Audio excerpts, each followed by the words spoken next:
Shalom, shalom, shalom, shalom. Haleluya, selamat pagi. Puji Tuhan. Satu hari lagi Tuhan memberikan untuk kita hari ini Kamis 7 Juli tahun 2022. Ini adalah sebuah anugerah yang harus kita bisa jalani dengan penuh tanggung jawab di hadapan Tuhan. Amin.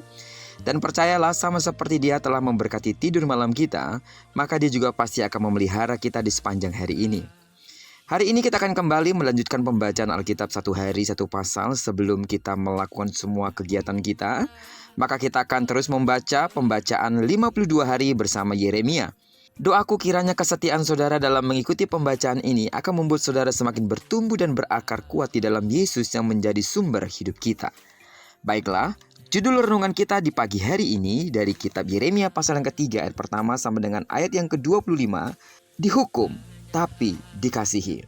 Sebagai pengantar renungan ini, saya akan coba bacakan untuk kita ayatnya yang ke-12.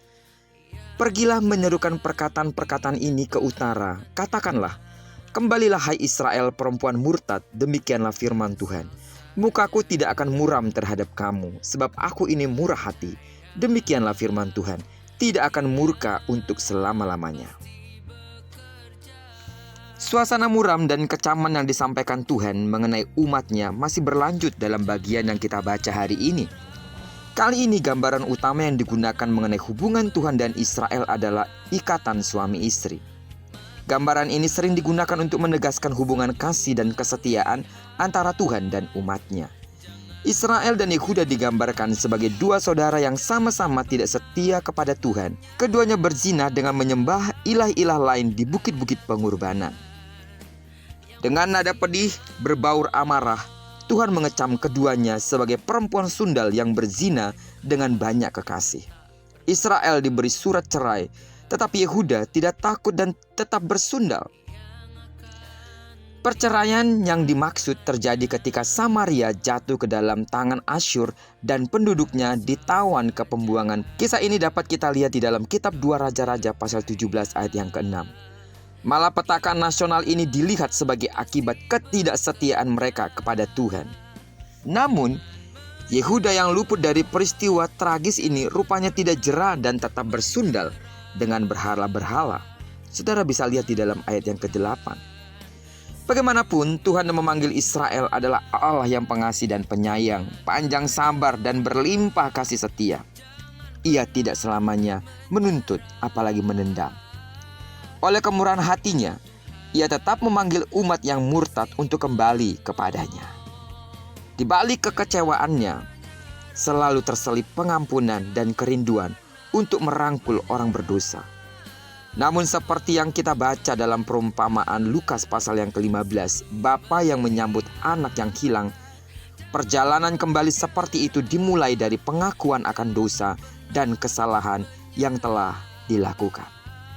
Sidang jemaat Tuhan, firman Tuhan melalui Yeremia mengajak kita pagi hari ini untuk kembali pada langkah dasar yang amat menentukan ini.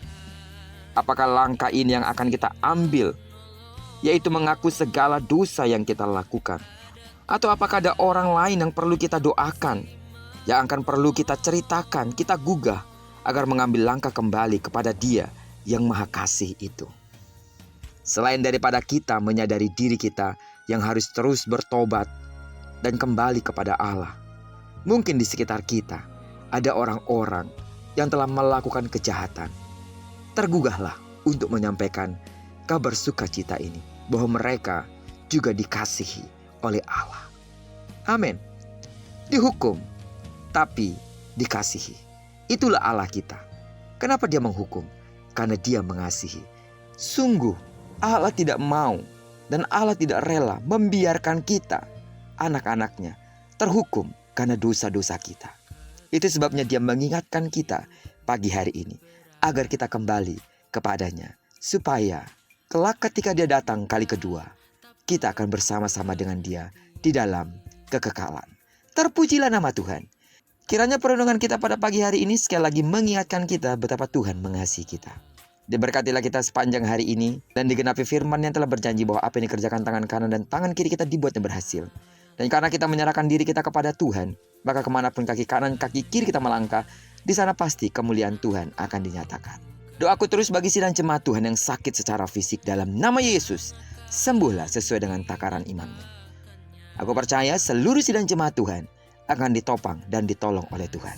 Diberkatilah kita bersama dengan orang-orang yang kita kasihi, serta bersama dengan orang-orang yang kita cintai dimanapun mereka berada. Terpujilah nama Tuhan. Shalom.